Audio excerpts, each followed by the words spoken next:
him. He handed me the court summons like he was giving me a receipt. No hesitation, no explanation, just a white envelope.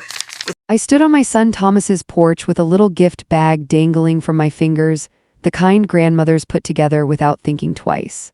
A batch of soft sugar cookies wrapped in wax paper, fresh crayons, a book Emma might like, the one with the sparkly cover she once pointed at in a window, nothing dramatic, just love in a bag. The sun was hiding behind the clouds, that pale morning kind of quiet, and I knocked softly, the "I'm not here to bother anyone" kind of knock. From inside, I could hear life happening. A TV murmuring, footsteps crossing a hardwood floor, something clattering in the kitchen. I waited, listening for someone to open the door. But nobody did. After a minute or so, I placed the little bag gently beside the welcome mat, the same welcome mat I bought them last Christmas. I told myself maybe they were busy. Maybe the kids were taking a nap. Maybe Andrea was on one of her screens off days. I tried giving them every excuse because that's what mothers do. We bend ourselves backward to make sense of behavior that hurts. I turned to leave. That's when the door creaked open, but only a crack, just enough for Andrea to appear, arms crossed, lips pressed flat, eyes sharp enough to slice a person in half. "Edna," she said, dragging out my name like it tasted sour. "We've talked about boundaries." I swallowed, my voice small. I didn't mean to intrude, I just wanted to drop this off for the kids. Her eyes flicked toward the bag but didn't soften, didn't warm, didn't even acknowledge it. "We prefer you not coming unannounced." The word prefer felt like a slap dressed in manners. Before I could respond, Thomas stepped behind her. My boy, though calling him that felt like a memory more than a fact. He didn't even lift his eyes to meet mine. He just stood there, shoulders tight, jaw working like he was chewing on words he didn't want to say. "Mom," he muttered, "this isn't a good time." Something inside me folded, small and quiet. "I wasn't trying to bother anyone," I said softly. Andrea let out a sigh, not loud but sharp. "The kind that says you're exhausting me just by existing." "This is exactly what we mean," she said. "You show up whenever you feel like it." Then, without goodbye, without thank you, without a single ounce of grace, she closed the door, just closed it. I stood there on the porch, listening as the deadbolt slid into place. That sound hit harder than the words. A lock always says more than a sentence. For a long moment, I just stared at the paint on the door, the little crack in the frame, the wreath I'd made for them last fall still hanging there like it belonged, even if I didn't. I walked back to my car. My hands shook on the steering wheel. I told myself to breathe slow, breathe deep, breathe like the ground wasn't shifting under me. But the next day, the ground cracked open. A letter arrived, thick envelope, stiff paper, my name printed with the kind of seriousness reserved for bills and bad news. It was from an attorney. My son's attorney. Inside was language colder than winter pavement. "Thomas and Andrea are filing for a civil restriction. Claims, emotional intrusion, interference, violation of family peace." I stared at those words until they blurred. Me, interference. Me, the woman who rocked Thomas to sleep through colic, who sold her wedding ring to pay for his college textbooks, who loved those grandkids like breath. My chest tightened. I felt something inside me crumble in a way I didn't know could happen at this age. Just then, Ruth, my neighbor and oldest friend, knocked on the back door. She'd seen me through the kitchen window, slumped over the table with the papers spread like accusation. She stepped inside without waiting, the way someone does when they love you enough to ignore politeness. "What happened?" she asked, seeing my face. I pushed the letter toward her with fingers that didn't feel like mine. She read it and her whole expression twisted, not confusion, not disbelief, but anger. "They're taking you to court," she said, voice rising. "For visiting your grandchildren?" I nodded, swallowing the ache that had built in my throat. "They said I'm interfering." "Interfering?" Ruth scoffed. "Edna, you drop off cookies, not lawsuits." We sat there together, quiet. I felt the shock drain out and leave something heavier behind, something like grief but alive, crawling. Finally, Ruth reached over and squeezed my hand. "Then you get a lawyer too." I nodded, though everything felt foggy. Not because I wanted to fight, but because I didn't know how not to. That night, I pulled out a piece of stationery. I wrote Emma a letter, not about the court mess, not about blame, just love, pure and steady. I told her how proud I was of her drawings, her kindness, the way she always saved the smallest cookie for last because she said the littlest ones felt lonely. I ended with, "You are never the reason adults make painful choices." And you are always loved, loudly, quietly, and in between. I didn't know if the letter would ever reach her eyes, but I needed to write it. Needed her to know even if she never did. Early the next morning, before the world fully woke, I slipped the envelope onto their porch. No knocking, no waiting, no trace of me except the ink of my handwriting. The air was cool. Still. I stood there a second, looking at the house that once felt like a second home, and whispered into the quiet, "I'm not your enemy, I never was." But the truth was unavoidable. Thomas and Andrea didn't want peace. They wanted distance. Distance with paperwork. Distance with signatures and court stamps. And for the first time in my entire life, my own son, the boy I raised on casseroles, band-aids, and hope, had chosen silence over me. It didn't just hurt. It hollowed me. 2 days after I left Emma's letter on the porch, I heard a soft rustle outside my door, just a little scrape like paper sliding across wood. When I opened it, the envelope was gone. No note, no knock, nothing. I didn't let myself hope too much, but I hoped anyway. Hope is a stubborn little thing. It shows up even when you tell it not to. That afternoon, Ruth wandered over the way only an old friend can. No knocking, no fuss, just letting herself in with a soft, "You decent?" before stepping into my kitchen. "You hear anything yet?" she asked, leaning her elbows on the table. "No," I said, "just silence." She shook her head slowly. "Silence can be crueler than words, Edna, you know that." She was right. Sometimes the things people don't say cut deeper than the ones they do. Later that evening, my phone buzzed. A text from Thomas. "Please stop dropping things off. It's confusing for the kids." I stared at the screen like it was speaking a foreign language.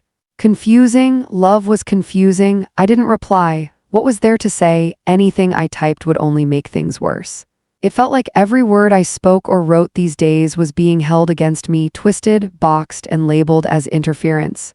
The next morning, I tried to keep busy. I cleaned the same countertop 3 times.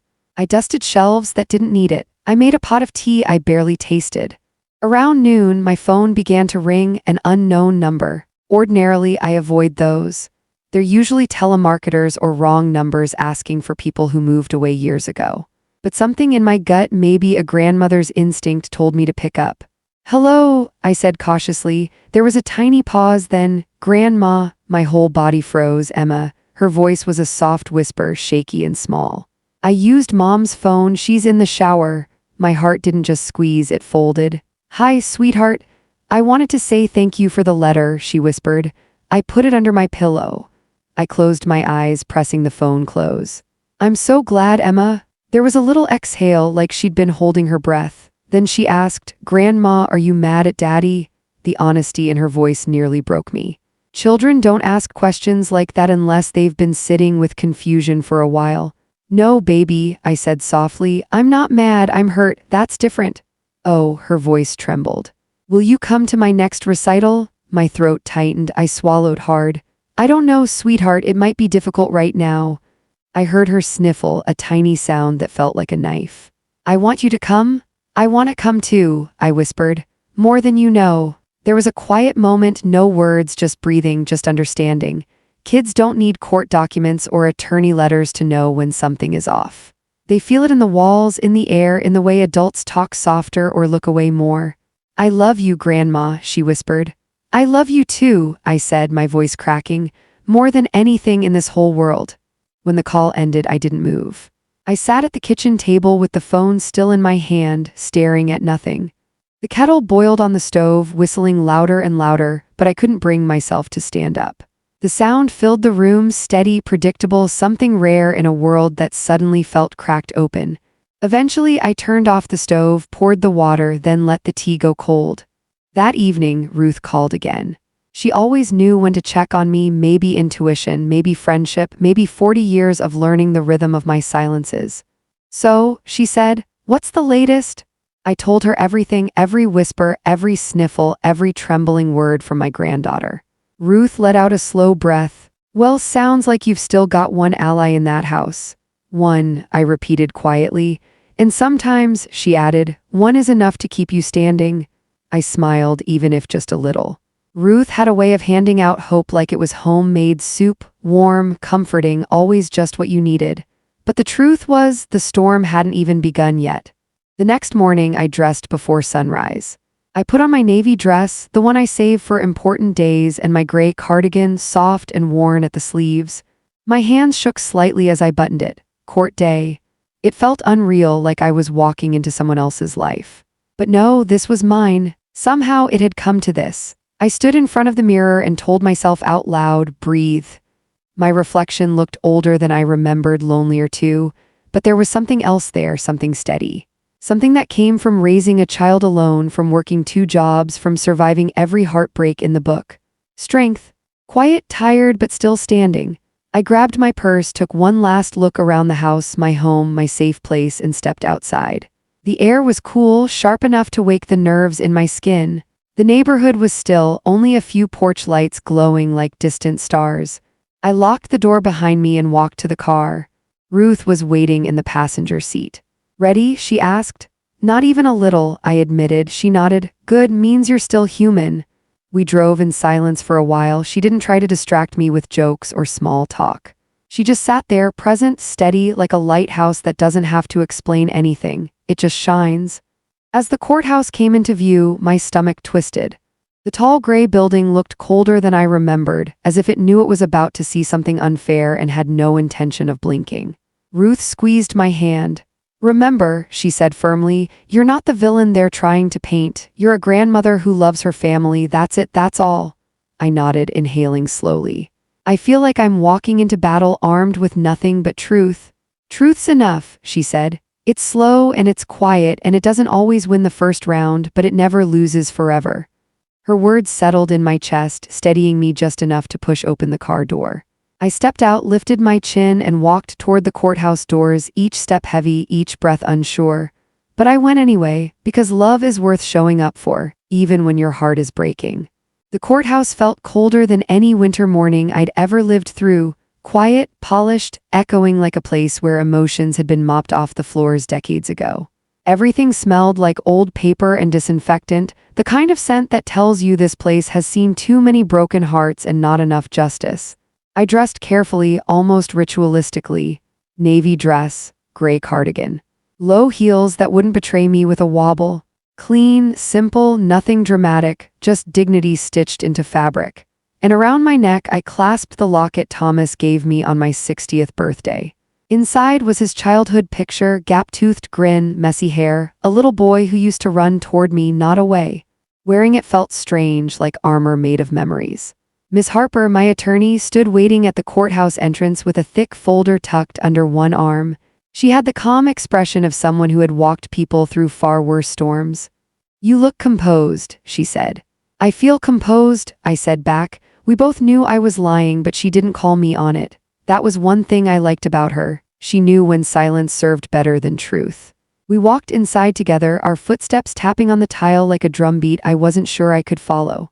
Thomas was already seated at the far table. Andrea sat next to him, legs crossed, arms loose, looking as though she were at some casual brunch instead of attending a hearing meant to redraw the borders of family. She wore a smug calmness, her eyes cold glass as she glanced my way. Thomas didn't look at me, not even for a second, and I felt something deep inside me twist, not anger, not even grief, just a bone-deep tiredness. Because if your own child can't meet your eyes, then something has been broken long before you enter a courtroom. The judge entered, stern face, sharp eyes, voice that could slice through clouds. Everyone stood, everyone sat. The room settled into that heavy, solemn silence that makes your heart thump louder in your chest. Thomas's lawyer spoke first, and Lord, did he paint a picture. He described me like some kind of unpredictable storm rolling through their peaceful life. Uninvited, invasive, emotionally disruptive. He never said the word mother, not once, like it was a word he didn't want in the air. I listened without interrupting, without flinching. But inside, every accusation felt like a shove. Every word twisted the truth a little tighter. Then it was our turn. Miss Harper stood calm, firm, sharp as a needle. She didn't raise her voice. She didn't puff up her chest. She simply laid out the truth piece by piece. The quiet visits, the gifts left gently on the porch, the complete lack of threats, drama, or anything remotely harmful. She presented our timeline like she was passing out bricks, solid, undeniable, each one weighing more than the last. There was no exaggeration, no theatrics, just truth, plain and heavy. Then she turned to me. Mrs. Mason, would you like to speak? The judge nodded. I could practically hear my knees creak as I rose, but I didn't let it show. I stood tall, taller than my heart felt. I looked at the judge first, then slowly I turned and looked at Thomas. And for the first time that day, he finally met my eyes. Behind the polished expression he'd rehearsed all morning, something flickered, something small, something tight. Shame, not enough to change anything, not enough to undo the damage, but enough to remind me he was still human beneath the walls Andrea built around him. I took one breath, then I spoke. Your Honor, I began, my voice steady as stone. I raised my son alone. Every day, every year, every moment, I gave him everything I had, my time, my love, my money, my life. I didn't look at Thomas only, I looked at the whole room because this wasn't just for him. I didn't do it expecting anything in return. I did it because that's what a parent does. You show up, you give, you try, even when you're tired, even when life is unfair. I let those words settle before going on. I don't deny I've been present, but presence isn't harm. I felt the room lean closer. Showing up isn't violence. Loving someone too hard isn't control. Being a grandmother who cares, who still cares even when she's pushed aside, does not make me a threat. My voice didn't shake. Not once. My son and his wife want distance. That's their choice, and I respect that. But turning me into a danger, a disruption, a reason for lawyers and paperwork, that's not about boundaries. I paused, let the silence thicken. That's about erasing a mother?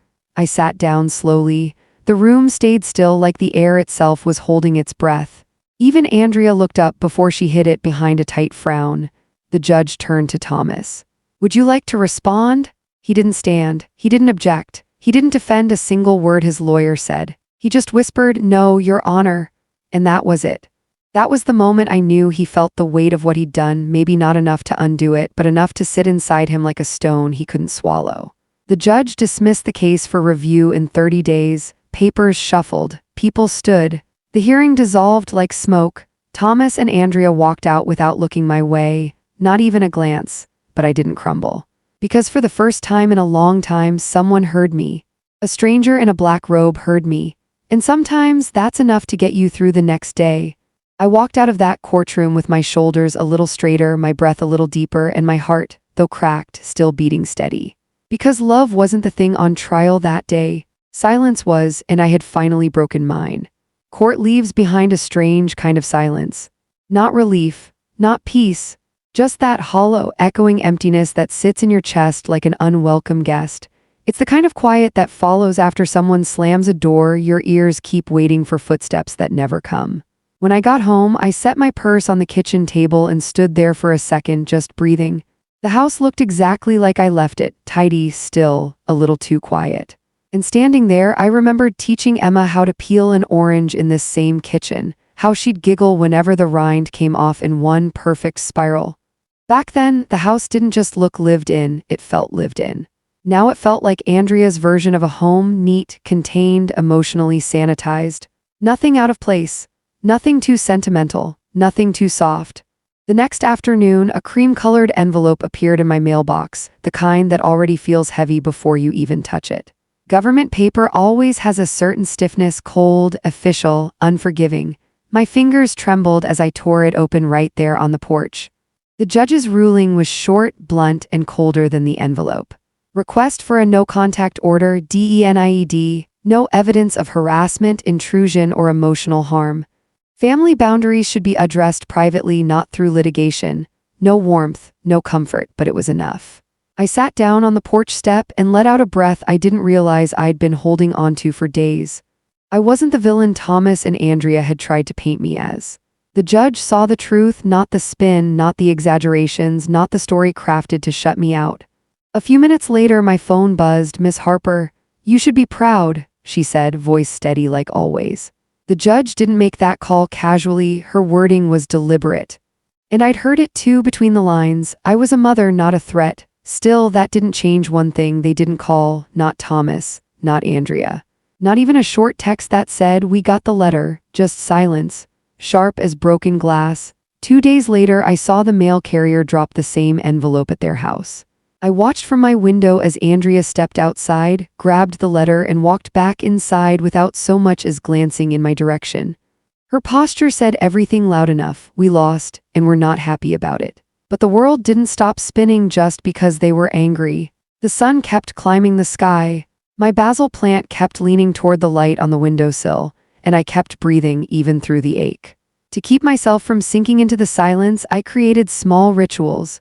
Morning tea on the porch. A slow walk on the path behind my townhouse where the trees grew thick and the world felt quieter in a kinder way. A book club Ruth dragged me into, women like me, with soft voices and sharp memories, each of us holding onto a lifetime of stories in our wrinkles. Every day, little by little, life settled into place again. Then one warm afternoon, everything shifted. I was walking home from the market, a bag of apples swinging at my side, when I saw her, standing near their mailbox, hugging a book to her chest like she was protecting something precious. Emma. My sweet girl, she gave me the smallest wave, half shy, half brave. Hi, Grandma. My heart tripped over itself. When I reached her, she kept her voice low. I'm not supposed to talk to you. I nodded gently. I know, sweetheart. She looked around, then extended the book toward me. Anne of Green Gables, the one I gave her last Christmas. You, gave this to me. I thought maybe you'd want to borrow it back. Borrow it back. As if she was giving me a reason to hold something that still connected us. I pressed it against my chest. Thank you, honey. Her chin trembled a little. I don't think you're bad, she whispered. They said stuff. But I don't think any of that. Oh, my heart, if it could have cracked open right there, it would have. I crouched down, eye level with her. Sweetheart, you don't have to carry grown-up problems on those little shoulders. None of this is your fault. And I'm okay, I promise. She bit her lip. Will I see you again? My throat tightened so hard I almost couldn't speak. I don't know, I whispered, but you'll always be in my heart. Always? She stepped forward and hugged me quick, tight, almost desperate, and then pulled away slowly like she didn't really want to let go. Then she walked back toward the house, bookless, brave, and far too wise for her age. I stood there watching her small figure disappear inside, carrying both pride and heartbreak in equal measure. When night fell, I opened the book she had given back. My hands slid over the familiar pages until I found a blank one near the end. I took out a small piece of paper and wrote her a note. Not dramatic, not heavy, just truth. Love isn't always loud, my darling girl. Sometimes it lives quietly, waiting in the corners. I love you always. Before sunrise, I slipped the note inside the book, placed it gently on their porch, and walked away. I didn't run. I didn't look back. Because even in the quiet, even in the shadows of their anger, love still found a way to speak. The house felt different after the court's final decision, not quieter, not exactly peaceful, just lighter. As if the walls had finally released a breath they'd been holding for months. There had been so much tension pressed into the corners of this home that even the shadows felt exhausted. Now, with the verdict settled, everything rested in a strange kind of stillness. I wasn't expecting apologies. I wasn't expecting reconciliation. And I certainly wasn't expecting kindness. I had learned painfully that expecting anything from the people you love can bruise the heart in places that take years to soften again. So I woke up each morning with small rituals to anchor myself. Tea on the porch, watering the basil plant, dusting the shelves, replaying old memories like scenes in a quiet movie. Days passed like this. No calls, no messages. No footsteps at the door, just silence, stubborn, familiar, lingering like a draft under the door. Then, one morning, while adjusting the cushions on my porch bench, I felt something tucked underneath the corner. A little piece of folded paper. The handwriting was unmistakably small, careful, earnest. Emma. Her letters always had a way of arriving like sunlight through blinds, quiet, innocent, and unexpectedly warm. The note said, Do you still have the necklace with the flower in it? The one you said was magic? I sat there for a long moment, staring at the little question. The necklace she meant was a tiny glass pendant with a dried white flower pressed inside. I had given it to her years ago and told her, half jokingly, half believingly, that it held magic. Not real magic, of course, just the kind that children understand instinctively and adults often forget, feeling loved. I smiled, though it was a soft, aching sort of smile. I went inside, found the necklace resting in the top drawer of my dresser, a place I kept things too precious to lose, and placed it into a small velvet-lined box. Then I wrote a small slip of paper and tucked it beside the pendant. Magic is just love that lasts longer than people expect. No name, no signature, no explanation, just truth, quiet, genuine, and meant only for her. I left the little box beneath the same porch cushion before sunrise the next day. Only she would look there, only she would understand. Spring crept in gently after that. There was less heaviness in the air, more light stretching across the mornings. Trees began to soften at the edges, their buds swelling with new life. It was the kind of season that reminded me that renewal was not loud or dramatic. It was quiet, patient, and steady. And then, unexpectedly, on a Wednesday morning that began no differently than any other, I found an envelope on my doorstep. Plain, white, careful, my son's handwriting. I recognized it immediately, the same tilted, neat style he had when he was 17 and writing applications for college. My breath caught a little. I sat down before opening it, afraid that whatever was inside would knock the fragile balance I'd rebuilt right out of my hands. The letter began simply, "Mom, I don't know how to start this." Already I felt something shift. He continued, "I saw the necklace you gave Emma. She showed it to me proudly. She misses you. And I think you know I do too, or did, or maybe I'm just realizing it now." I blinked hard, reading and rereading his words. He wrote about memories I didn't know he kept, little moments I assumed had been forgotten or swallowed up by adulthood. He wrote about the nights I stayed up helping him study for exams, the mornings I left early so he could sleep while I worked an extra shift, the red bike he circled in a catalog when he was 9, the one I worked weekends to buy. The night Andrea miscarried and I held them both in the dim light of the kitchen, saying nothing except, "I'm here."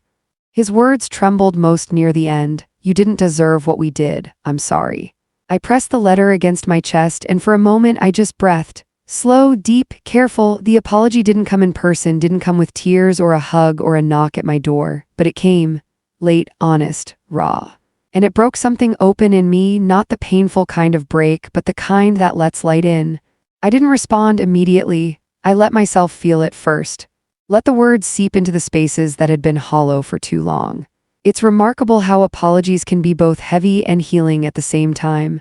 When I finally wrote back, I kept my reply simple. Not cold, not distant, just steady. "Thomas, thank you for your words. I heard them. I believe you meant them. That's enough for now. Tell Emma I still believe in magic." I placed the letter in the mailbox with hands that no longer trembled. A week passed before another envelope arrived. This one surprised me even more. Andrea, her handwriting was tidy, deliberate, carefully measured, just like her. The tone of the letter wasn't warm, but it wasn't sharp either. It was cautious. The kind of cautious that comes from someone trying not to misstep on ground that's been fragile for too long. She wrote, "I know we hurt you. I don't know if I'll ever be the person you hoped I'd be, but I know you love the children and they love you. Maybe we can talk, not to fix everything, just to begin again." I read her words twice, then a third time, letting their sincerity sink in. Andrea had always been a woman who chose practicality over emotion, but something in her letter felt, if not warm, at least human. And that was enough for now. I didn't respond immediately to her either. Instead, I took a long walk along the quiet path behind the houses. Spring air brushed against my face, soft and cool, carrying the scent of new leaves and distant rain. For the first time in a long time, I felt emptiness slowly making space for something else. Possibility. Back home at my kitchen table, I wrote back, "Andrea, thank you for the olive branch. Let's talk soon." No expectations, just honesty. I sealed the letter and placed it by the door, ready for morning. For the first time in many months, something inside me loosened. Something opened. Something softened. For the first time in a long, aching season, it felt like something good might finally be possible. The park was quiet that morning, the kind of quiet that feels like the world holding its breath. I showed up early, mostly to steady myself, partly because old habits die hard. When I spotted the empty bench beneath the bare oak tree, the one that hadn't grown a single leaf yet, I felt something shift inside me. Maybe it was nerves. Maybe it was hope trying to warm itself in the cold. Andrea arrived a few minutes later, walking slowly, like she wasn't sure she belonged in the moment she was stepping into. She wore that beige coat again, the one she always put on when she wanted to look put together, in control, untouched by emotion. But even from a distance, I could see her fingers fidgeting with the strap of her purse. She didn't sit right away. She just stood there, staring at the ground like she was giving herself a pep talk. I slid over on the bench. "You can sit," I said softly.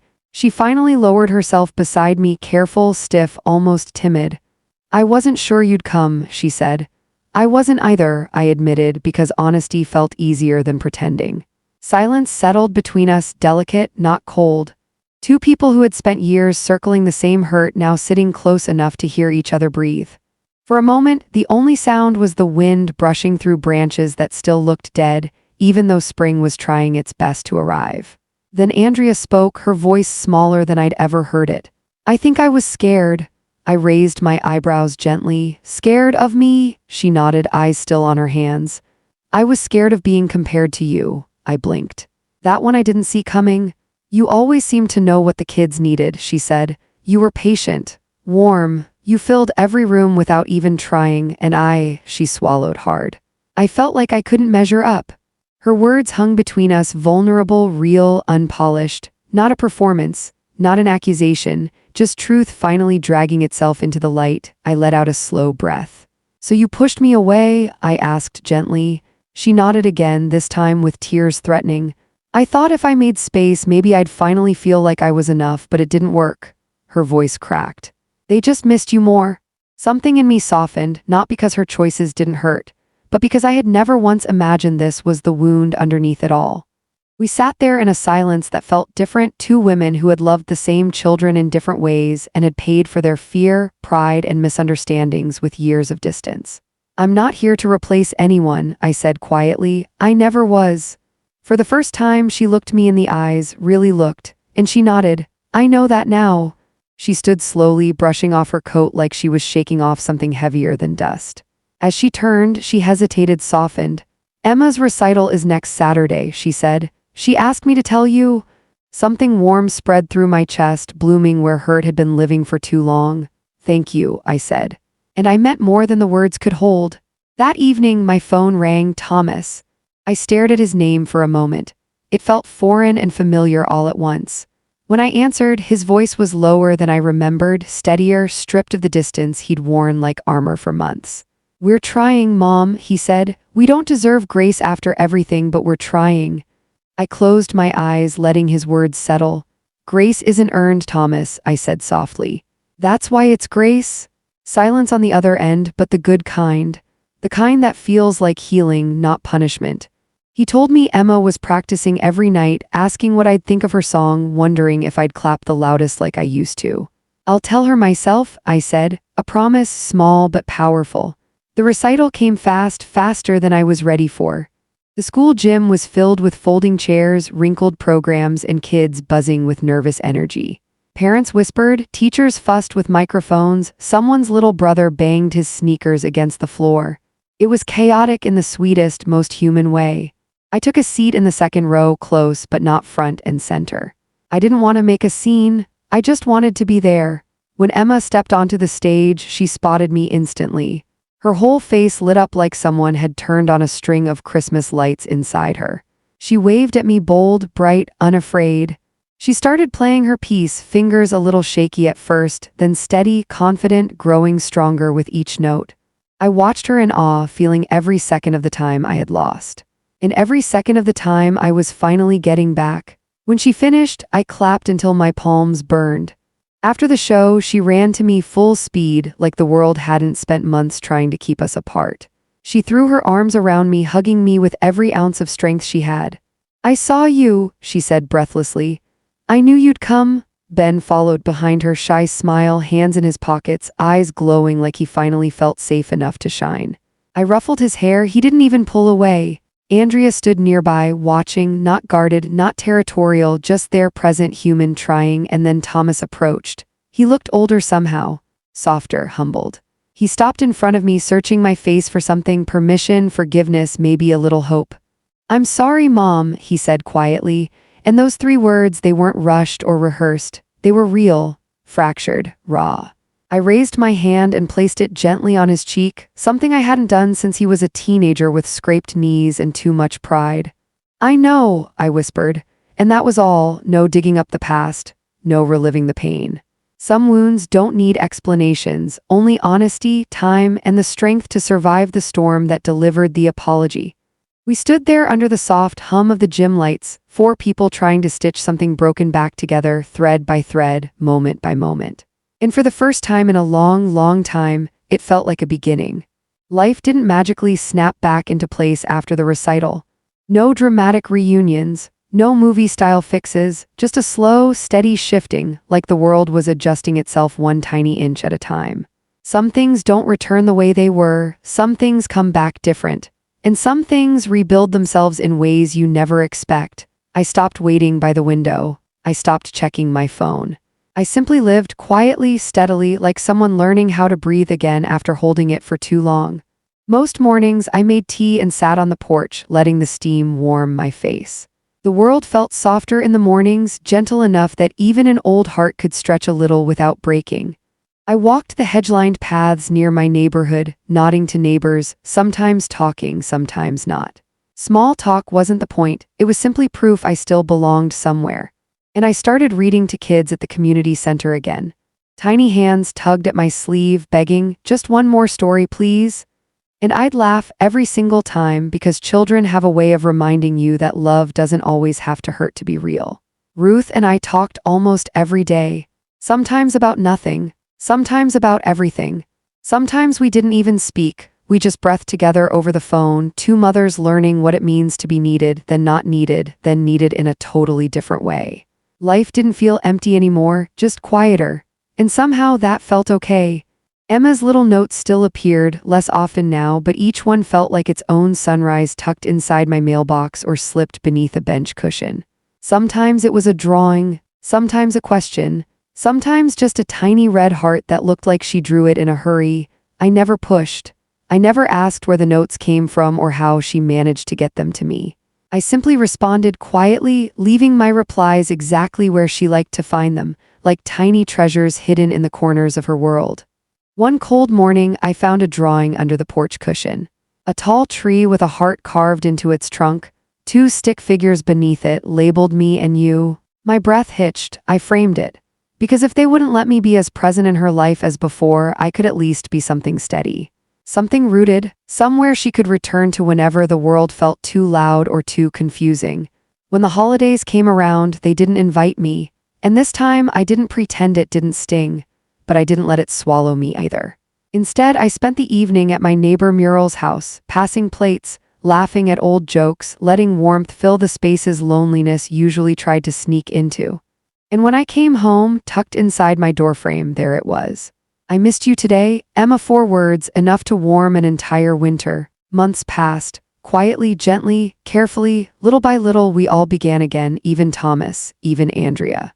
Not perfectly, not suddenly, but softly, the way real healing happens. Thomas called every now and then, not long conversations, not emotional ones, but familiar. A "Hey mom, just checking in," or "Emma got an A on her project, she wanted you to know." Simple, humble things that felt like someone trying to rebuild a bridge piece by piece. Andrea didn't say much, but when she did, her voice no longer sounded like it was carved out of ice. Sometimes she even sounded human, hurting, healing, trying. Eventually, I realized something I wish I'd known sooner. The world doesn't end when someone pushes you out. It just shifts, making room for new beginnings you didn't see coming. Not loud ones. Not dramatic ones, just steady, quiet openings where the light can finally get in. And one day, sitting on my porch with a mug of chamomile tea warming my hands, I understood the thing that had been trying to reveal itself all along. Love doesn't leave. People do. People get scared. People shut doors. People build walls. People make mistakes so big that even they don't know how to climb out of them. But love, real love, stays. Sometimes it stays in tiny notes and childish drawings. Sometimes it stays in the silence between two people who are trying again.